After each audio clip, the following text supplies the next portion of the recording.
निर्दलीय विधायकों के इस्तीफे के बाद 3 सीट पर हो रहे उपचुनाव को लेकर कांग्रेस और बीजेपी ने एक दूसरे पर हमले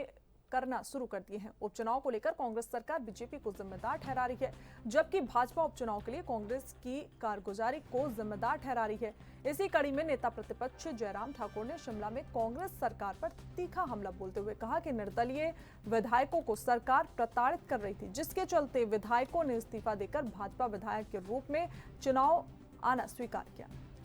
स्वीकार किया। पिछले लगभग 6 महीने से ज्यादा समय से जो एक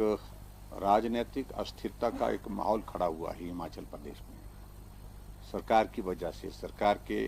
काम करने के तौर तरीके की वजह से, उसके परिणाम स्वरूप 6 उपचुनाव हिमाचल प्रदेश में हो गए। और जो 3 विधायकों ने जिन्होंने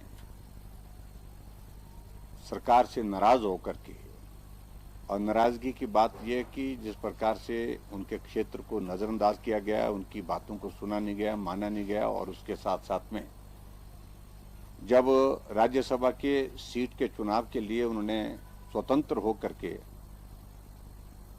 वोट डालने के लिए कदम उठाया,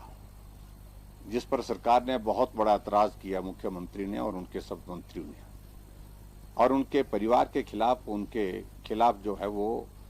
कई तरह के जो मामले दर्ज करने की दिशा में कदम बढ़ाए। और ऐसे में बहुत सारी चीजें इस प्रकार से हो गई।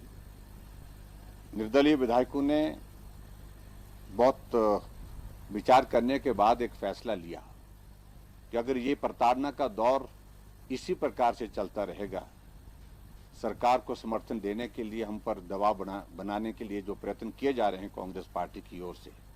वो हम नहीं झेल पाएंगे। हम अपने क्षेत्र का विकास चाहते हैं, हम जनप्रतिनिधि होने के नाते स्वतंत्र होकर के अपनी बात रखना चाहते हैं, लेकिन ऐसे दबाव में ये संभव नहीं हो पाया है।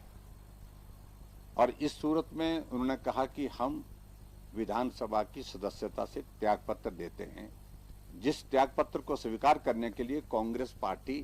की सरकार ने विधानसभा अध्यक्ष के ऊपर दबाव डाल करके 3 महीने से भी ज्यादा का समय लगाया। अगर यही त्यागपत्र विधानसभा के अध्यक्ष महोदय जी ने समय पर स्वीकार कर लिए होते तो ये उपचुनाव की अलग से नौबत नहीं आती। ये उपचुनाव लोकसभा के चुनाव के साथ होते और हिमाचल प्रदेश के करोड़ों रुपए के, हिमाचल प्रदेश और चुनाव आयोग के माध्यम से जो खर्च होना है, करोड़ों रुपए की उसमें बचत होती है। देखिए, मैं देख रहा था पिछले कल जगत सिंह नेगी जी बोल रहे थे, बहुत ज्यादा बोल रहे थे। हमने तो जजमेंट का जिक्र, हिमाचल प्रदेश हाईकोर्ट की जजमेंट का जिक्र नहीं किया।